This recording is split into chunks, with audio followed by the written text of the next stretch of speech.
हिवाळ्यात त्वचेची काळजी कशी घ्यावी? 5 गोष्टी करा.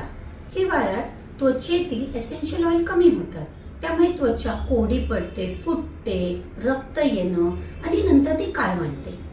त्यामुळे सर्वात प्रथम अभ्यंग आणि उठणं.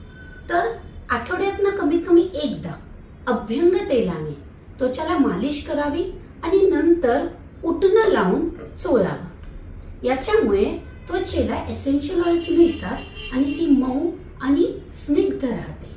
दुसरं, चेहऱ्याची काळजी.